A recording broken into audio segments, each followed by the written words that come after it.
has recently said a coming disease could kill 30 million people in 6 months, and we should prepare for it as we do for war. So when a disaster strikes, families are forced to flee their homes and go to disaster shelters. It's chaotic and crowded, conditions that are ideal for the spread of disease. But let's say that your grandfather is wounded, your uncle forgot his oxygen tank, your daughter is pregnant, and someone in that shelter just caught the flu.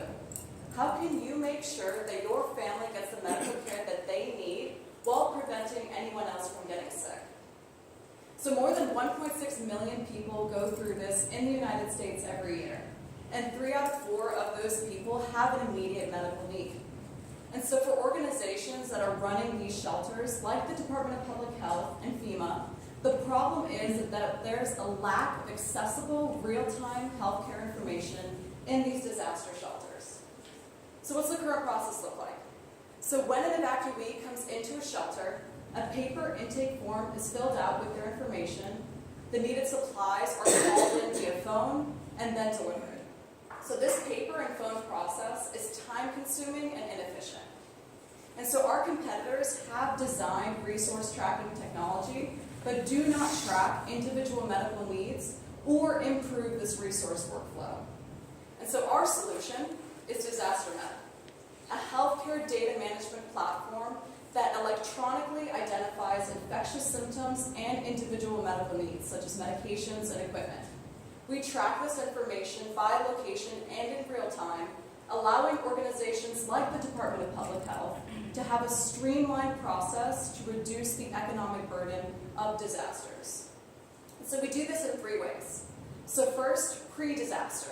So we've created a pre-registry system so that the Department of Public Health can gather epidemiological data to understand what underserved communities will be coming to their shelters. Then second, during disaster. So we track infectious symptoms and medical needs by allowing electronic medical records from Gracie and Camco to be filtered into our system to streamline evacuee health. And we've also designed an algorithm that will actually give the potential of disease outbreaks in those shelters. And then finally, third, post-disaster. So right now, disaster data is not being tracked. And so we plan to collect that data for purposes like predictive analytics. So we can help organizations like the CDC learn and gather information so they can improve for the next disaster. So here's how it works. So when an evacuee comes into a shelter, if their information does not already exist in our system, a volunteer will go ahead and fill out their information on this intake form. Then that encrypted information will automatically populate onto a map for quick reference by the government and other disaster relief organizations. So in 2016, just between the US government and the Red Cross, more than $470 million were spent on disaster relief healthcare in the United States. Now, if you're looking at all international markets and all disaster relief organizations, this number just increases. And so we plan to have a fixed base fee and an annual recurring fee that will include the software license, 24/7 maintenance and support, based on the number of counties that organization serves. And so looking more at our timeline, so after winning the Southeast Startup Challenge and ATDC's pitch competition this past June and August, we plan to launch quickly starting with the Southeast. So we've already identified key advisors and partners that are going to help us market and test our product.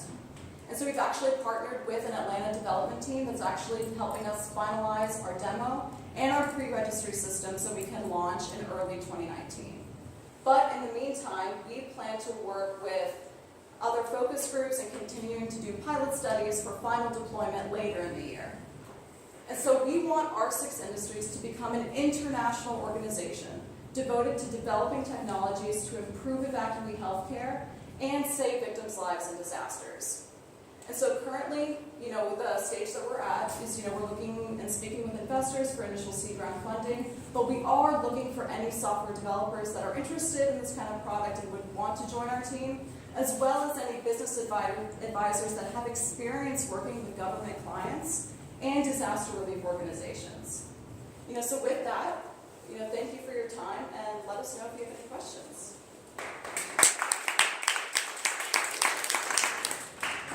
I just have one quick question. This is a logistical issue. So you said something about based on the number of counties they serve?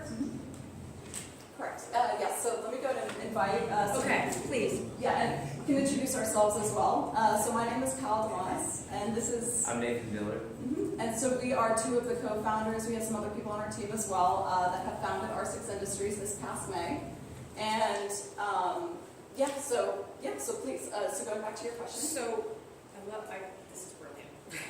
But my question is, so this is just a logistical question about counties. Yeah. So for example, here in Georgia where we have, how many counties is it people? 151? Something like that? We have a stupid number of counties in Georgia. Yeah, we have more counties than states that have populations like 5 times our size. How does that work out? Yeah, of course. So the thing is, so initially we were going to base our model on users. But something that we're realizing is that a lot of organizations don't want in the moment, if it turns out that maybe 100 people, or now we've learned that there are 1,000 people coming in or going to be using our product, in the moment they don't want to have to worry about, oh, I'm going to be incurring more costs for using this product. Right. But one thing that is the same across the board is that there is one local organization that's generally serving all of Augusta, for example, or if you're talking about the Red Cross, they may serve multiple counties in a lot bigger scope. And so that's one thing that we were trying to do, is to make sure that there was a unified stance that for all these organizations we could have one way of tracking how many people that they were serving. Because it varies so much in disasters, so we were just trying to find that common point. Yes. So do you interface with GEMA? Is there data exchange that you need to fill and that they want from you?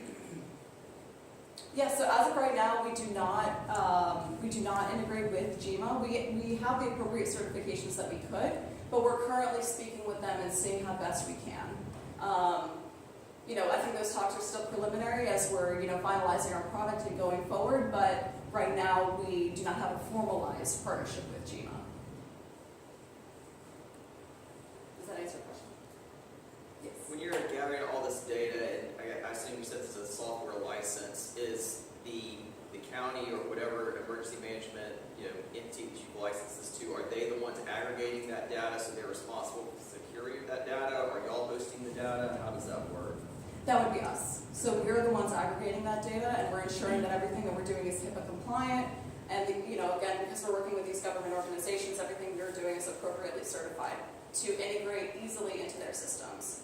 Because another thing that we wanted to make sure to do is that every piece that we've designed is supposed to be modular. So for again, every county is so specific to what they need in disasters depending on the population that they're serving.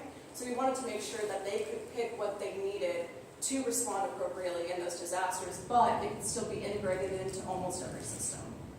But those organizations will have access to the data, though. Are you integrating with FirstNet at all to allow the communications during the actual disaster phase? So we're hoping to, but not as of right now.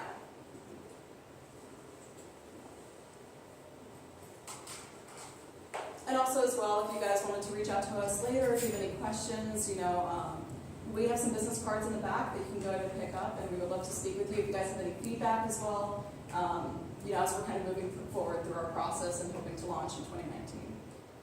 Is R6 Industries, is it more than just, is this just like one entity of it, or is it R6 Industries all for this disaster med? As of right now, it is all for disaster med. I think one opportunity that we saw was there's a lot of potential for it to become a lot more. Especially when you reach out to international markets, if you're looking at any low resource environment, even military mass casualties, being able to apply the technology that we've created in those environments opens a whole other market. And so we wanted to make sure that, kind of as we were setting this foundation, that we left that opportunity for further growth in the future.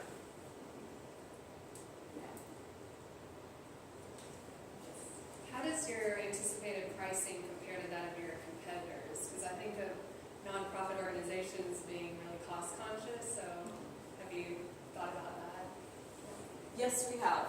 So that's actually something we wanted to make sure of. So looking at our competitors and how they were pricing their models, we wanted to make sure that we were in the same ballpark.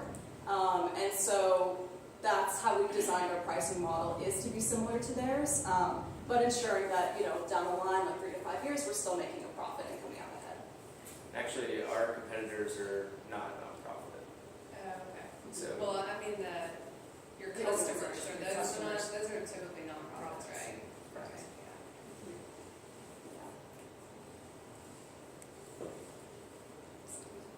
Any other questions?